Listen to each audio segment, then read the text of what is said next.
everybody. I hope you guys had a wonderful weekend. So it's a little bit of fun, exciting stuff happening at our house today. So we've got Allie over there with Easton, who I think is actually quiet and good for the moment. We have the dogs all gathered around my feet, and then some other fun stuff, which we'll share with you when we get to the My Cup segment. But I think I got everybody. Tracy, good morning to you. I'm sorry, I just saw you pop in.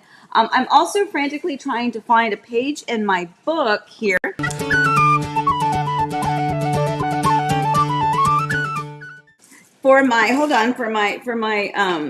For St. Patrick's Day, I have so this is our scrapbook from when we went to England, Ireland, and Wales.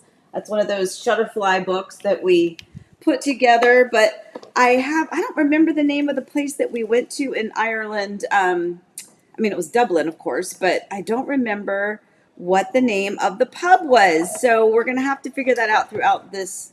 Oh, wait, here we go. Wicklow. We went to Wicklow, Ireland. Here we go. Look, this was us in Wicklow, Ireland. Hold on. I'm trying to find the page. Hang on. Was this it? I don't know. But see, here's what I got. This is what I have. I have this coaster. So when we were in Ireland, obviously Elizabeth and Dawson were younger, but Forrest and Alyssa were, I don't know if you guys were you 21 yet? But we went and got them their first cup of Guinness. So we went to this lovely pub in Ireland, playing traditional folk music. I'm trying to see, was it Temple? I don't know. I can't. Oh, yes, it was. It was the Temple Bar. I think that's where we went. Is that where we went? I don't know. There we are, though. There's the picture. Okay, wait a minute. It says so right here. Temple Bar. That's exactly where we were. Anyway, so this is my tribute to St. Patrick's Day. The one time we had a Guinness with my kids. And then here is our coaster. So happy St. Patrick's Day to everybody. What a crazy, chaotic start. Okay, what you can't see is all of the fun stuff that's happening around us right now. And that is part of my cup. So I'm going to go ahead and scoot to my cup, and then we'll talk about it.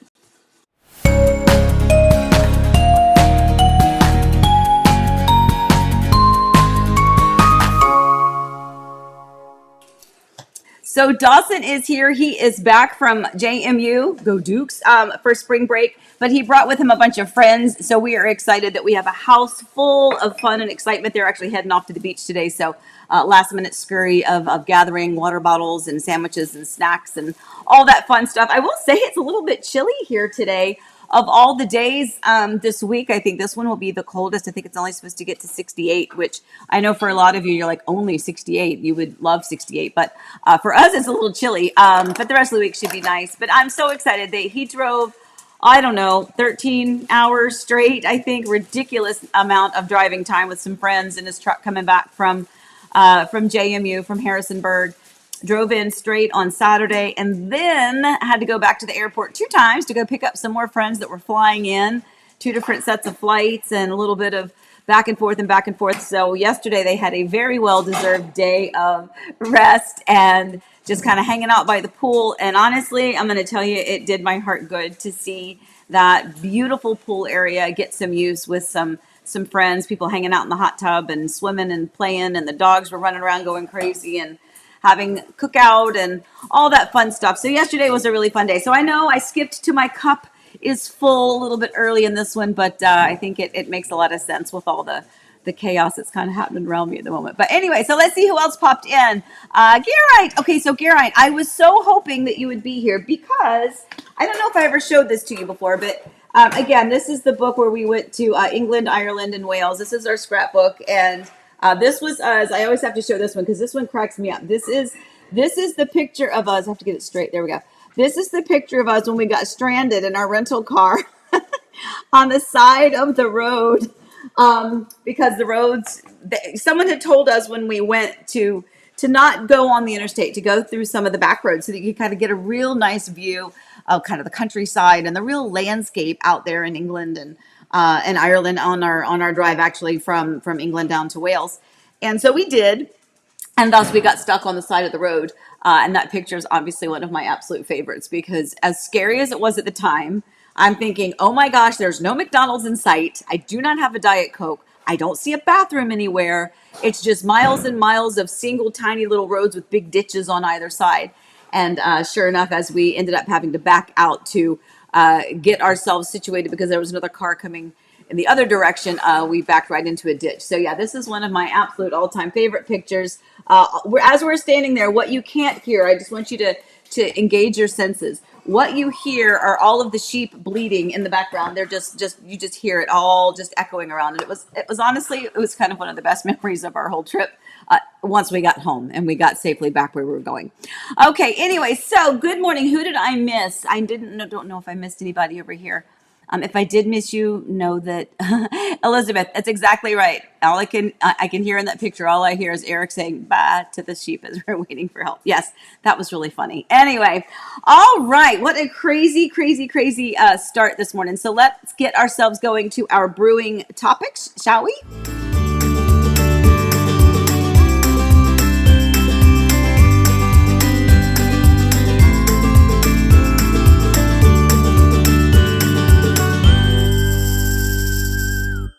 All right, so our three brewing topics for today, we have the Great Divide, design center do's, and last minute details. So all of these are going to be real estate related today, and hopefully there are going to be some really good bits of information in here, whether you are looking to buy, whether you are looking to sell, where you are in the process of doing either, or if it's just good information for the future, just file it away in there. So one of the first ones, by the way, because I have it's St. Patrick's Day, I don't know if this is going to, I don't have the little button that lets me remove this thing. So let me see if I can, I don't know if I can do it. Let me see, Elizabeth, let me see if I can do this. Hold on. Oh, I can't do it that way. So we may be stuck with Elizabeth's comment up there the whole time. My little button that used to say I could remove it is gone. So I did, and it didn't go away. Oh, there it goes. Okay, it went away. Okay, but here's okay, so like full disclosure, this is a Christmas mug, but it's the only green one that I have that's even sort of like St. Patrick's Day. So here we go. All right, so the Great Divide. All right, so what we're talking about today is, well, it's the ability to streamline the process if you are looking to buy a new home and sell your existing. Most people are like, well, I don't want to sell what I have until I know where I'm going. But in most cases, you're not going to be able to secure and know where you're going until you sell what you have. So it's that catch-22. And the challenge can be sometimes to bridge that gap so that we can do both simultaneously. There's a couple of ways to do that. The first is that you have at some point created, saved, invested, and now you have tons of money and you don't actually have the contingency to sell. Are you leaving? Not yet. I'm going to go. Okay. If you have the funds with which to not be contingent to sell your existing home, that will allow you the ability to secure and focus and shop for your existing house before you have to sell your existing. And that gives you that freedom to do that. That's the best way. But unfortunately, there's the vast majority of us that are not financially in that situation where we are able to just buy something, close on something, and then deal with the existing property that we have. So if that happens to be you, then the other thing that you can consider doing is getting your home on the market. And as soon as it goes under contract, then that just means we have to have a mad dash. I know that's not ideal. That's not what most people want, right? They don't want to have that pressure because candidly, when you put your home on the market and it goes under contract, now you have most likely this 30-day timeline that is ticking down. And now you are subject to what options are available at that time, at that price, in that location. It gives you less flexibility and less time to do your shopping. However, there are some things, again, maybe you start shopping a little bit earlier. Maybe your home goes on the market, and if it's new construction or inventories, you can start looking ahead of time and then hope that those properties are still there when you're ready. The challenge is if you are looking for resale homes, and if you're looking for a resale home, but your home isn't on the market yet, then we create an issue because most people are not going to want you traipsing through their home, looking at their home potentially to buy when you're not really ready to do so yet, because they're not most likely going to accept a contingency to sell. And so they may push back on that showing. Now, we don't always have to divulge or what it is that our client situation is. I don't always have to say that they're contingent to sell, but a lot of times that listing agent will ask. Or there are messages in the MLS that realtors can use, not messages, but there's a little section where we can provide additional information that's a private remark for that realtor. Just for maybe you don't necessarily want it public knowledge, or maybe you can say, hey, the home is currently vacant. It's, got furniture in it, but the homeowners have scooted out. So if by chance you're running early or late to a showing, that's okay. Or just any number of scenarios, but those are private remarks. Obviously, you don't want to blast that to the whole universe that's looking at the houses on these third-party sites. So there's ways that you can communicate with a realtor separately and privately, although it's also just as easy to text and give them a phone call, which is typically what I do in those scenarios. But the key is bridging that divide. Now, let's just say it doesn't work out perfectly. And let's say that you have found a home that you want to buy. Sorry, let me turn all these ringers off. Let's say you have found a home that you want to purchase, okay? You found that home and you're closing on that, let's say April 30th. Just throwing a date out there. But the home that you're going to buy, but the home that you live in is going to be closing April 15th. Well, now you've got like a 2-week gap in there. Okay, well, you know what? That kind of rots, because you're like, well, now what do I have to do with my stuff it's in a pod? It'd be more ideal if I could just pack it at point A and deliver it at point B. Yeah. I mean, I don't think I've ever had a client that has, indicated that they would love to be inconvenienced. They would love to have to move 5 times within one essential move because of the back and the forth and the pods and the this and the delivery people and the furniture and the this. Unfortunately, it's just part of the chaos of the moment. It's also part of the, of the experience. But what's funny is Alyssa and I were talking the other day, and I honestly cannot remember the physical packing up of our houses. And I'm like, I don't even know how did we get from point A to point B? I mean, I vaguely remember Eric and he had this cute little red truck, a little one, his first truck. Little red truck. And I mean, I do remember us putting furniture and stuff like that and moving it from our little apartment to our townhouse, which was our first home together.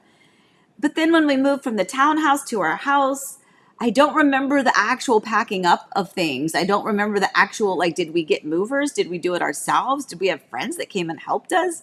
Was I strong enough, she-woman, and I was lifting sofas? I don't remember. So all of this is kind of like giving birth, guys. You don't really remember. Sometimes you just have little moments, but you just remember what happened in the end, right? And so part of the moving experience is some of that inconvenience. Obviously, it is everybody's desire, the client as well as the realtor, everybody's desire is to make it as seamless and as stress-free as possible, to minimize the inconvenience and the expense, quite honestly. But sometimes it's just unavoidable. And like I said, unless you are in a financial situation where you can purchase a new property and close on that property. And remember, there's a difference between people like, well, yeah, I can go, I've got the money I can put down on it. It's like, no, you need to close on the first property. That means you're not contingent to sell the first one. Not do you have the money that you need to put down. You need to be able to financially close on that first home, the second home, before you can, have to sell the other one. So anyway, so there's some ways that we can, minimize that. The nice thing where we live is that there's a lot of places that have short-term rentals. So if you don't want to stay in a hotel, let's go back to that example that we were using. An April 30th closing for your new home, but your existing home closes April 15th, so you got to be out of there. Where are you going to go for 2 weeks? Well, maybe you go to an Airbnb, to a short-term rental somewhere in all of the massive areas around here where you can find those short-term rental places. Maybe that is an option. Maybe that's more financially advantageous than getting a suite somewhere at a hotel. If you've got pets, maybe that's the route you have to go. But there's a lot of different ways that you can still be in a shelter, still be protected, still live somewhere. Make a vacation out of it, find a way to do a little staycation, go rent a beach house somewhere if you can. At some point we just have to deal with the inconveniences, as much as we try to minimize them. Anyway, okay, so let's see. Yeah, I cannot believe the great housing deals you can get in Mickey's backyard. There's quite a few of them. Oh, Jane. Hi, Dawson. Bye, Dawson. Yep, I know. I know. That's too funny. I'm looking at all of these. Oh, my goodness. Look at all of these wonderful. So, good morning from 49er country. Oh, of course. Can we have an LC cameo? Jane, well, I will ask Elizabeth if we can have an LC cameo. But Elsie's not here at the house right now, so you'd have to send me a picture and then I'd have to share it that way. Let's see. Still have my little 2004 Tacoma pre-runner red truck. I'm talking about no cab, small red truck, my 9er red. Yeah, I tell you what, Eric had a little tiny one. Absolutely. Oh, good morning, Miss Michelle. Aw, Miss Michelle's watching. Everyone say hi, Miss Michelle. Anyway, oh, and Elizabeth sent me a picture. Okay, let me see if I can find the picture. All right, here it is. Hold on. Michelle. All right, hold on. Picture of Elsie for everyone. Wowzers. Okay. There's Elsie, everyone. Good morning, sweetheart. Somebody is eating her breakfast, and someone has curls all over her head. She is so gorgeous. Okay. All right. Now let's go to our second. The second is design center dues. Okay. I think we should say it's design center blues. I think is probably a better description of that. So, any of you that have ever purchased new construction and have had the opportunity in the build process to go to the design center and pick and choose your design options, you probably know where I'm going with this. If you have not ever had that experience, I will tell you, you will never fully understand the massive amount of details that have to be chosen that cost money. We always say when you go to the design center, most everybody has a budget. Like very few people, even if your budget is generous, it's still a budget. And I can tell you, you're still going to be able to meet or exceed that budget. It's not hard to do. But there's a lot of things that you're just not expecting to have to pay for. So when we talk about the design center, we talk about percentages here about, what to kind of mentally expect so that you're not shocked and so that you can get to the design center and have a budget that you've already expected to use to spend to pretty up your house. We always tell you to focus on your cabinets, your counters, and your flooring, that those are the items that are going to be the most expensive in your home. That's kind of the biggest part of the skin, right? The cabinets that are all around you in the kitchen, the countertops that are right here, and the flooring. Those are the three biggies, and they're very pricey. So utilize that as your starting off point. Get the cabinets you want, get the counters you want, and get the flooring you want, assuming they're in your budget. And then the other things you can kind of fill in where you go. But this is an example of how these little tiny things can add up. For instance, and this is just a random builder that I'm choosing, a random builder. And it is an example. It's not a bad builder. It's just an example of things that you might not have planned for mentally and financially more than anything. And emotionally, forget it. You have not prepared for that. Okay, so bedrooms, with the exception of the primary bedroom, most other bedrooms do not have a center lighting fixture included, nor do they have a pre-wire. Sometimes they do, but sometimes they don't. And if they don't, how do you light up the room, you ask? Well, there is something called a half hot, which is an outlet, half of an outlet that is going to be operated by a wall switch, so that when you walk into the room, you touch the wall switch and it will activate that outlet where you could put a bedside lamp on a nightstand. And so that can just be on and off by the switch. That's usually not enough light, right? You're going to want something up in the center of the ceiling. So let's just say you're like, okay, well, the builder doesn't do that. So let's just say I'll put a ceiling fan there. Okay, that's great. So let's just use this builder as an example. No lighting in the bedroom. It's $140 to have them brace, because you do have to brace for a ceiling fan. You can't just pop up a flat LED light. It does have to be braced to hold the weight of that ceiling fan. So $140 to pre-wire and brace for a ceiling fan. And if you want them then to install the ceiling fan, That's $250. Now, I know a lot of you are like, yeah, well, I can just go buy a ceiling fan for like $100 and install it myself. That's great. You still had to pay the $140 for them to pre-wire and brace it. But a lot of people are like, well, because it's new construction, I don't want to mess with anything because I don't want to void a warranty. So if it's going to cost me, if the ceiling fan I want is like $150 and it's $250 for them to install it, you know what? I'll just pay the extra 100 and let them install it. And that way it's there and it's covered as part of that warranty, right? So now we have 140 plus 250 for one bedroom to have the ceiling fan pre-wired, braced, and then ceiling fan hung. And that's one bedroom. And let's say there's 4 bedrooms. Okay. So do you see how we're adding up? Let's just talk about something that you probably aren't thinking about. A toilet, your potty. You got to go to the bathroom. Most people don't like the teeny tiny toilets. They want the comfort height, they call it, the taller toilet, so that you're not lowering down into the abyss, right? So if you want that as an upgraded toilet, again, as an example, $150 per toilet. So if you've got 5 toilets in your house and you want them all to be comfort height, do the math. Now let's talk about the vanities. The vanities, so in your bathroom, that countertop where the sink is and your faucets, same thing. The standard is low. Great for little kids, fantastic for little kids. But there is something called the adult height. Most of us are adults that are using the bathroom. And even if you're not technically an adult, by the time you're 8 or 9, you can use those taller vanities with no problem. So now we upgrade a vanity, and the vanity, $180 for a single and $215 if it's got 2 sinks, because it's a longer vanity. Do you see how these things are adding up? And do you want a towel bar? Do you want a grab bar? Do you want hardware on your cabinets? Do you want a backsplash? Now, with all of our crazy low voltage and the technology things, now what you probably have not expected is that at the design center, you will also have a low voltage meeting in most cases.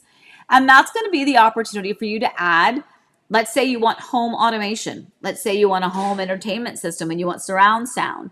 Let's say you're super tech savvy and you just want a home that is like a spaceship.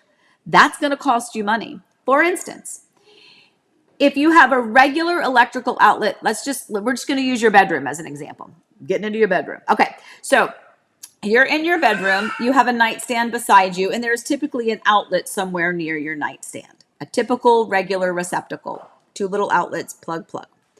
Now, because of the technology, and we have all of these cords with all these little USB-A and USB-C, and none of them fit the cube that you've got, right? None of them. You're always digging for the right cord to go into the right thing. But now they have these outlets that have the outlet, the receptacle, and then they've got the 2 other little charging ports for those USB-A or USB-C or whatever those are called. So now let's say I'm like, okay, well, let's be smart and let's not remove, but in lieu of, meaning replacing what is already existing, that two electrical receptacle or 2 outlet receptacle, let's replace it with the one that has the USB charging port. So now you can charge a phone or charge a computer without having to have the big chunky block. That is $70 per receptacle that you want to swap out. If you want to add different receptacles, that's going to cost a little bit of money. It goes on and on and on and on. And it can be really, really daunting. And I've seen clients go through this. I've gone through this when we built this house, even though we had, at the time we had a budget where I was like, well, I want what I want. I've worked hard. I want to get the things that I want. I want to not stress about it. But I still got into the car and cried because I was just disgusted with how much they were charging me to hold a toilet paper roll. And it adds up. So, point is, be prepared to be frustrated. Be prepared to not expect to have to charge or be charged for certain things. And be prepared to have them cost more than what you think is reasonable. Sometimes we are held at the mercy of the builders. And I mean, again, they're doing the work. Like, again, let's another example. TVs now, most TVs are mounted, right? Most of them, not all of them, but a lot of people mount their TV, at least in their like great room or maybe even in that primary bedroom. They mount them. So if you want the backing for the TV mount, if you want the behind the wall system, you leaving, Bubba? Okay, I love you, honey. Can I pause? Hold on, pausing. Hello. Love you, sweetheart. It's my baby. You're my baby. All right, please drive safely. Yep. All right, love you, honey. Bye. Have fun. Keep me updated, please. Okay. All right. Okay, I'm gonna cry a little bit. It's okay. All right. So yes, be prepared to go to the design center with a little bit of frustration and knowing that every little thing is going to cost something and it's going to be things that you're not expecting. So we were talking about the TV mounting, right? So if you want there to be backing behind it, not all of them will do the backing, by the way, but you know, that's fine. So if you want the behind the wall conduit where it's a chase that goes behind the wall so the cords don't drip down behind the TV, that's going to cost money. That could be $200. It could be $70. It depends on the fancy kind that you get. But that's going to go back behind the wall. Sometimes there are builders that will actually mount. I don't think so. No, ma'am. There are builders that will mount the bracket to like the TV mount. They will hold the TV mount and mount the TV. $250. So now we're adding up because not only did you pay for the behind the wall conduit piece of it, now you're paying for them to mount it. Now, again, some of you are like, I can mount the mount myself. I can install it and I can hang my TV. Yeah, that's great.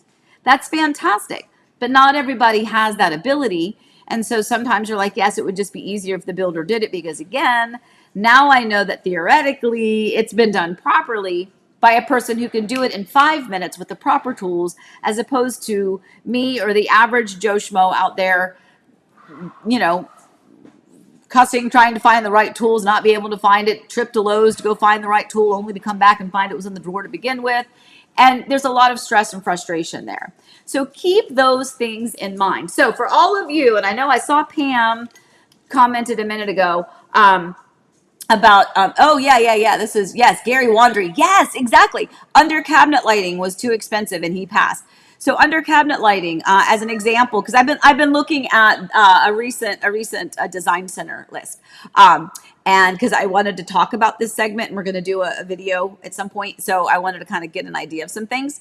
So yeah, under cabinet lighting, like $1,600, $1,600 and some odd dollars to do under cabinet lighting. Again, there's nothing wrong with that. It's just that were you expecting to pay that? Probably not. Do you want it? Probably. And are you going to be frustrated because now you're like, well, in order for me to get my under cabinet lighting, that means I'm not going to be able to get the adult height toilet and I'm going to fall down on the floor every time I have to go potty. It's just little things like that that can be very frustrating. Yes, Vicky Mendoza, Design Center is so stressful. 56 Strine, yes, buying a house is stressful, especially in the San Francisco Bay Area, I imagine. Pam, we really wanted it, but they really get you with the cost, especially when the trim you have to put on. I know. Okay, so Pam, let's talk about that.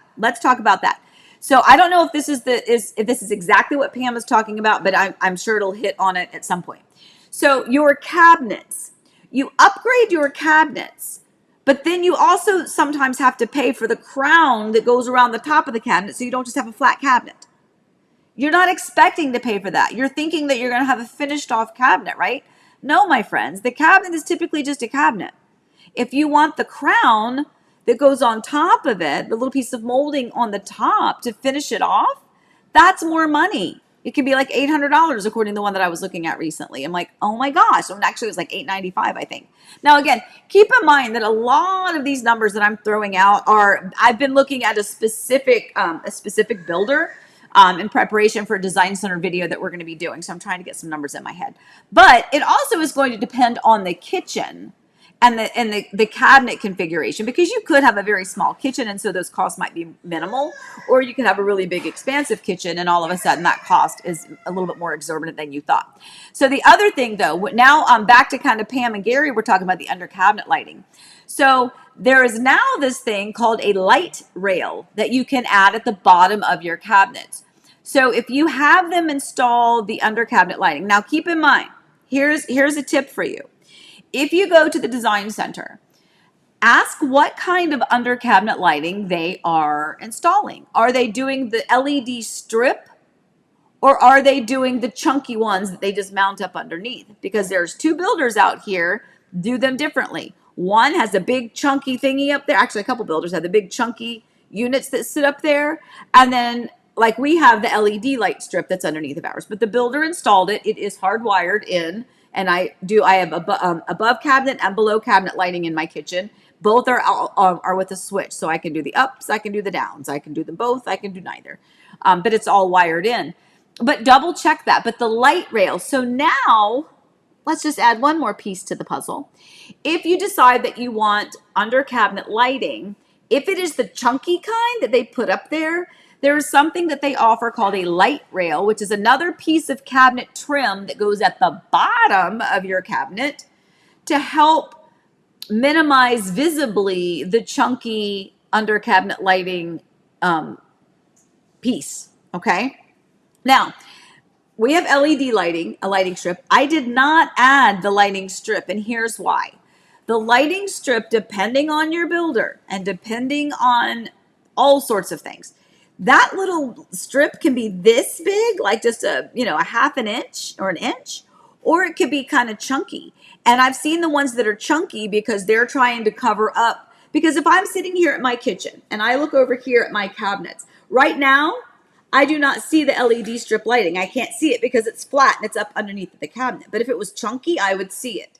So if I had opted to add a light rail underneath of my cabinets, that's going to take away that much headroom that you have now on your counter space. And how many of you have big air fryers, or you've got your, coffee pots, or your big espresso machines, or any other, your mixer that might be a little bit taller that now barely slide in and out? Well, if you've got a light rail, forget it. You're going to have to dip it up under and then let it sit up. It's not going to slide. Anyway, the point is not to scare you, but there is a multitude of options that you're going to have to decide on. And candidly, without knowing all of them in advance, you kind of get pushed to the back to the wall. And you might say yes to something you probably didn't really want to say yes to or didn't need to say yes to. And you might say no to something else that you did want in hindsight, if they'd only given you some time to think about it. Which is why the design center experience is very, very stressful. It is overwhelming. And I will say, since COVID, a lot of the builders have gotten substantially better with having design center, even if it's a PDF booklet or a link or a little virtual design studio, things that you can start to go to look at some options in advance. But again, it's really only talking about some of your bigger items. For instance, if you want to add carriage lights, because remember, by code, if you don't know what a carriage light is typically on either side of your garage door. Sometimes with some builders, there's just one light in the soffit up underneath because by code, it has to be lit. Here anyway, it has to be lit. So maybe it's just a LED in the soffit that looks down so that you can see. But if you want this typical side, light on either side of your garage, those are additional costs. This builder, I believe it was $500 for the two of them on either side, and the same thing on your front porch. If you want, instead of the LED light up above in the ceiling part of your porch, if you want a nice little light beside your front door, I think that was $315. So it's adding up, my friends. So I say this not to scare you, but to prepare you and to remind you that if you are building and you go into the model home and you get very excited about all of the opportunity and the potential for your home, make sure that before you start shopping, that you are looking at a price point where the base price is going to give you that budget that you want and maybe need for whatever reason to get you that home that you want, so that you don't put all of this time and money into the home and then at the end of the day go, well, I had to do basic this and basic that and builder granite and builder floor and the carpets, the builder stuff, which by the way doesn't mean that it's an ugly house or that it's a bad house. It's going to be a beautiful house. It's just about your expectation and not leaving that design center as many people do. Overwhelmed, frustrated, candidly a little bit bitter that they feel like, this is the term I hear all the time from clients. They use the term, I feel like I was nickel and dimed. You are. Every little bit of it. Because even if the builder's base included options are nice and you are comfortable with those, they are nice. They're fine. There's nothing wrong with them. But if you had in mind, you've got your Pinterest board, right? You're thinking of all of the fun things that you want for your kitchen. And then you start to look at those options. You're like, well, I can only get that cabinet if I upgrade to like a level 3 cabinet. And that's going to cost me like another $3,200 for the cabinets. Yep. See, it adds up. So it goes on and on and on and on. I would love, and part of why I want to do this video is to demonstrate what it's like to go to a design center, the massive amount of options. All are beautiful, and you just kind of get carried away. It's like a little heaven store in there. You just love it, but it can really be overwhelming. And just on that note, make sure you are allowing that room in your budget. Here's one other thing I want to point out. Your design consultant at the design center, with every builder that I know and that my clients work with, none of them around here, and I don't know if this is true everywhere in the world or everywhere even in the country, but I can tell you everybody right here, that design person does not get a commission based on what you upgrade. That's not their job. Their job is to help guide you through the process so that if you're like, I really want like a wider, like a wood plank flooring, but gosh, that level 4 is beautiful, but I don't know. I just can't spend that. If I spend that on the flooring, I won't have anything left. Well, you know what? That design consultant that works there at the design center, they might be able to go, okay, look, here's a level 2 flooring. It's the same color and it's the same wood. It's just a more narrow plank, but it's the same color. It's giving you the same vibe, the same feel that you want. So now maybe you just saved quite a few, $1,000 by going to this. Use that design center person to help guide you through the process. Their knowledge of their product line is just amazing. And so they're going to be able to help you stick to a budget. But I actually had a client once think that they were commission based. They're like, are you going to go with me so that they don't try to upgrade, everything that I want? And I'm like, they're not, that's not their job. They're not trying to make money off you. They're just trying to help you get the house that you want. And so a lot of that's going to depend on your budget and your taste. And I know you got good taste. All right. Let me see if there's any quick comments about that. And then otherwise, we're going to move on. Yeah, Pam says, she said, the rail was what she was referring to. We have the LED strip and we had to pay $1,000 for the rail. Did you have to pay that, Pam? Because they shouldn't make you pay for that. If you want it, you can get it, but you shouldn't have to pay for that. I think for us, it was always an option, even with this house. Interesting though. Gary, I had the gourmet kitchen as well, but it didn't include the under cabinet lights or crown molding. The design center should allow a follow-up before locking in on the decision. You know what, Gary? I agree with you. I absolutely agree. I feel like you should have a window of consideration and then, perhaps a secondary follow-up, even if it's the next day, to give your brain a moment to wash. Because again, if you've ever been to the design center, it's hours, it's several hours, which again, to flip it all around, that's why a lot of the builders are going to design packages, because they're trying to help you. They're trying to hear what it is that we're saying as a frustrated consumer, about how much it costs for us to choose the home that we want that suits our taste. Then we get upset because it costs so much, and they're like, okay, well, let's help out the buyer by offering these beautiful packages based on kind of what most people are ordering. Here's a few different versions. Here's a farmhouse. Here's a modern. Here's kind of a craftsman-y type, look. But then we feel like, well, you just took away all the control I had to build my house. So it's honestly like you can't really please us, and we know that, but that's typical. Okay, let's see what else we have. Vicky. Oh, and Vicky, did you ask, I think maybe you asked this question and I missed it last week, and I'm so sorry because it really is a good question. So yes, do you usually owe a percentage at the design center when you make your final selections? So yes. So first of all, twofold when it comes to percentages. I tell clients, allow about 15% of that base price. It used to be 10%. If it's a small house, maybe 10 to 12%. maybe 12 to 15%, maybe even 15 to 20 if you've got a really big, massive house and there's a lot of square footage that you have to design. But in that regard, and that's from the base price. So if the base price is X amount, tack on 15% to that and use that as a budget for yourself. And you may not reach that 15% or you may go slightly over it, but at least you're going to be closer to the ballpark and you're going to be happy with yourself by not going, I thought we were done when I picked the house. I didn't realize I had to pick all this stuff. But Vicki, back to the other part, and I think this might be more in line with your actual question. So yes, depending on the builder, this is going to be a different policy for them. But let's just say the builder's threshold is 10%, okay?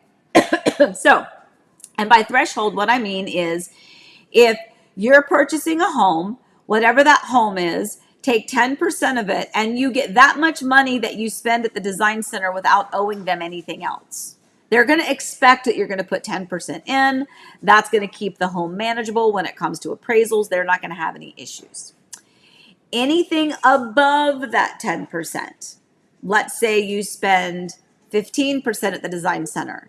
So that additional 5% that you spent, some builders will make you pay all of that, 100% of that money at the time at the design center.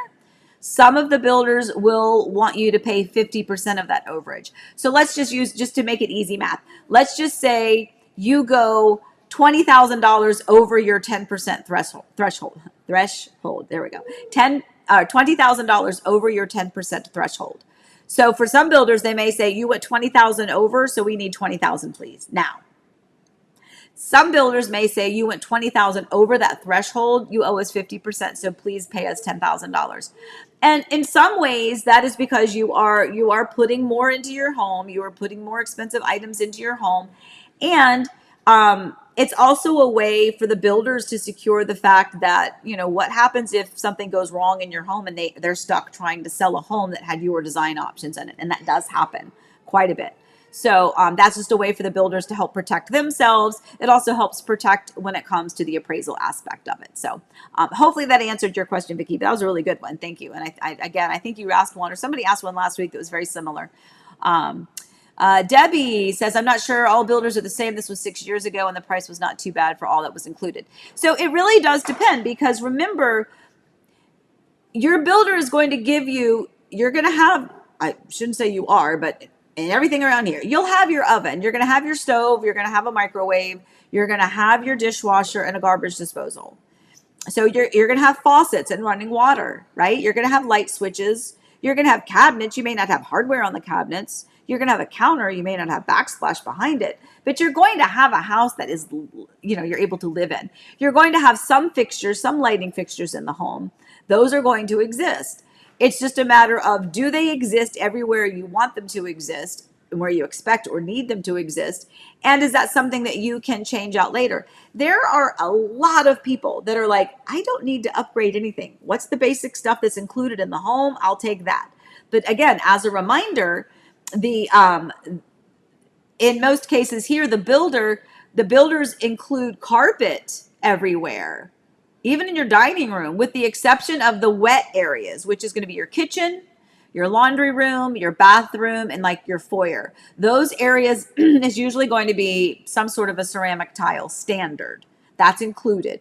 So you buy the house, you're going to get tile in that area, and you're going to get carpet everywhere else. So if you want to upgrade the carpet, and if you're okay with carpet being everywhere else, that's fine. But I can guarantee you would be surprised. And I know some of you have walked with me in houses before. We're like, oh yeah, somebody probably bought this and was planning on pulling out all the flooring, because that's another thing some people will do. They will do all builder grade flooring because they're like, you know what, I can do it cheaper afterwards. That's a great idea. I've had a lot of people do that. But just keep in mind, if you go in and you do, I want the builder carpet and the builder tile everywhere, and then you rip it all out, that subflooring may be different. The level may be different because you may have had tile over something, or maybe it had a different, I don't know. This is not my area of expertise, but I do know that the foam padding is going to be different than where the tile was sitting, so that it could be level. So now you have different levels. So now you're going to have to find a way to figure that out and keep it all flat and level. And you also void warranties when you pull up everything the builder did and you put new stuff down. it could create a problem. So these are just all things to know. And it's not that the builders are bad people. They're giving us a beautiful opportunity to build the house that we want. They're giving us gorgeous options to make this house feel like our home. It's just that it can cost money. And then, yes, Debbie, kind of to your point, that's why a lot of the builders have gone to packages. And this package is included, and it's already been tacked into the price. They've already upped it for what that package is going to cost. And with that package, if you want to upgrade it maybe one more level, then it seems like it's a minimal cost to upgrade because you already had paid for the additional package. But at any rate, point is, we want everybody to be happy. My job is to make sure you are prepared. Okay, let's see what else. Allie's, don't forget to like the stream, folks. Thanks, Allie. Yeah, Shafiq set aside at least 50. Well, it depends on the house, my friend. That may not be nearly enough, or it could be way more than you need. But Vicky, glad I answered the question. Thank you very much. We appreciate that. All right, you guys are very sweet. Okay, all right, so let me go on to our next one. I will always, all right, next one. I don't even know what my third topic is anymore. Oh, last minute details. Yes. Okay, so last minute details. So what we're talking about here is when let's just say you are the seller, or I guess we could also say it from the buyer's perspective. Either way, the last minute details. You are now officially getting ready to move in or move out of your home. Don't forget these details. Go to your post office or I guess you can do it all online now. Do your mail forwarding or your change of address. Make sure you take care of that. And in my opinion, if you can do that, maybe even a week or so before you move, if you don't have an address, do a temporary post office box or something so that they will hold the mail, or just ask them to hold the mail. There's different ways that the post office can help you. But what happens, and this can be really frustrating for everyone involved, is if you forget to do it, or if you do it at the last minute. By the way, this includes all of your Amazon orders, guys. If you're ordering stuff, make sure you change those addresses. Don't forget, because it can be very frustrating. I had this happen to some sweet clients of mine. They were our former neighbors, sweet, sweet, sweet family, young kids, and they had moved before the holidays. And a lot of their Amazon Christmas gifts for the kids, they forgot, and they were still being delivered to the old house. So now we're trying to communicate with the new owners, like, how can we pick up the packages? That's an inconvenience for the new homeowner. They don't want to be dealing with your packages. They don't want to feel liable if they leave it on the front porch and you send somebody to come pick it up. So don't forget the details. Make sure that you account for your mail forwarding or mail collection, whatever you need to do. And don't forget those third-party sites that you might be ordering from, Amazon or Wayfair, especially when you're moving. We know you're ordering all that stuff. Just make sure that you also have a place for those packages to go that's not going to be your previous address. So make sure you think about that. Also, make sure that you turn off your utilities or have the utilities transferred into your name. The builders are getting more stingy with this. They are now, in some cases, it's still 3 days. Some of them it's 2, and some of them it's now 24 hours, which means that when you close on the home, you get 24 hours for you to get it changed over into your name. New construction should be easier because you can just call those utility companies ahead of time. The builders provide you with that information, and they give it to you before closing. You just may not know it because it's in all the chaos of all the stuff. But you can always ask for it again, and you also get a copy of it again at closing. But you will need to make sure that those utilities are transferred into your name. And usually that's what you just say. Tell them utility is already, the service is already there. You just need to have it. You just need to have it transferred into your name. So that's one of the things you're going to want to do there. And then the other one, ADT, your security system, things like that. You want to make sure that your security system, oops, it looks like we may have gone away, but if you're still there, I'm going to keep talking. That's okay. ADT, you're going to want to do that. Lawn maintenance, cleaners, pool companies, things like that. Yes, I know we kind of froze up for a second, so we'll see if this is working. Da-da. To the rescue, perhaps. That's okay. Anyway, well, I'll just keep on talking just in case. But those are some details. And again, that's whether it's the buyer or the seller's side. Either way, you're going to have to take care of the utilities, and you're going to have to take care of the, oh, let's see if we're back again. Who knows? Who knows? We're trying. But buyers or sellers will need to take care of those. All right, let's see if we can get this back again. I don't know. Oh, they said we can still hear me. Okay, that's good. Well, then I'll just keep talking, and we're going to end this anyway because it's almost 9 o'clock. So no worries here, my friends. All right, so the only other things that we were really talking about today was that was, I think, all of our brewing topics. I don't even remember. I can't remember the name of what it is that I'm watching, so I may have to save that one for next week. But, oh, they say we can hear you just fine. Okay. Well, that's good. Well, I'll just keep talking. You know what? It's probably better just to hear me than it is to see me anyway on a Monday morning. So I'm totally cool with that. Anyway, all right, guys. So those are pretty much our brewing topics today. Bridging the Great Divide, figuring out the timeline between closing on your existing home, closing on your new home, figuring out what you're going to do in between that time. Make sure you have plans. If you have pets or kids, little ones, that may require a little bit more, kind of forethought. And then, again, design centers, making sure that you understand that there's going to be a lot of unknowns when you get there. And then the last topic was, again, those last minute details when it comes to buying or selling, which is making sure you do utilities. Make sure that you have those utilities either turned off or putting them into your name, transferring them into your name. By the way, here's another tip real quick. If you are the seller and you are moving out of your existing home, and let's say you are closing on April 15th, I always tell my clients to make sure that you have the utilities turned off on the next day, the 16th. Make sure that is when you have it disconnected. The buyers will most likely already have them scheduled to go into their name on the day that they close. Sometimes they even schedule it the day before. But what you don't want to have happen is to have no utilities in the home when they go to do their final walkthrough, because that could just create a big issue. So anyway, all right, guys. So I am going, I'm going to pop up I'm going to do my little promo. That's popping up. I don't know if you can see it or not. But as we do that, just don't forget, guys, I am still here. We are still, I am still busy. There's a lot going on.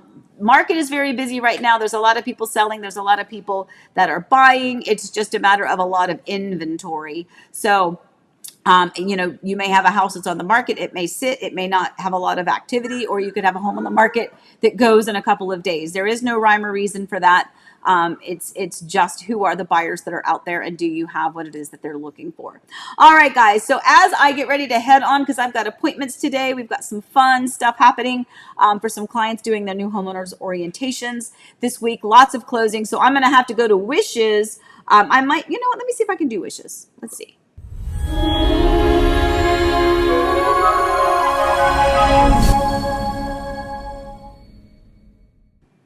Good. Okay, so you know what? I want to go ahead and give them credit. It's okay if you can't see me. Eric and Kristen are closing this week. So excited. Ron, oh my goodness, this is a story I want to talk about a little bit more next week. I think he said it was back in 2021 when we first started our conversation. So talk about dreams finally coming true. He has just contracted on an absolutely gorgeous resale home here in Horizon West in Disney's backyard, and I'm so excited for him. Steve and Denise, oh my goodness, so excited for them. Also closing. Hong and Allie also closing, and Marcia closing. So we have a lot of things happening, and I know everybody is really excited. I'm excited because this is the success moment, right? We finally get there to the closing day. So, all right. Well, as we go, I am going to go ahead and, you know what? Let me do this one. I'll do one more.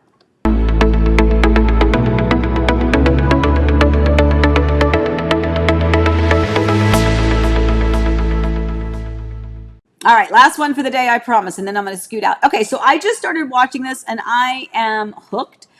First of all, I love Amanda. Is it Seyfried? I don't know. I adore her. I think she's amazing. Super, super talented and just beautiful. So Long Bright River. This is on Peacock. So I think it's Peacock. I think it is. So if you are looking for something to watch, I don't know if this is going to be multiple seasons. I think on like episode 6 or 7. I've been streaming this while I've been trying to hibernate and let the kids have reign of the house. But but it's a good one. So if you're looking for something to watch, I highly recommend that one. All right, guys. All right, so here we go. We are going to go ahead and wrap this up for today. As always, everybody, we appreciate you. Please stay safe, stay well. Remember, we love you. And as always, happy house hunting. And I'll see you guys next week. Oh, and if you're on spring break, happy spring break and happy St. Patrick's Day, everybody. We love you. Bye-bye.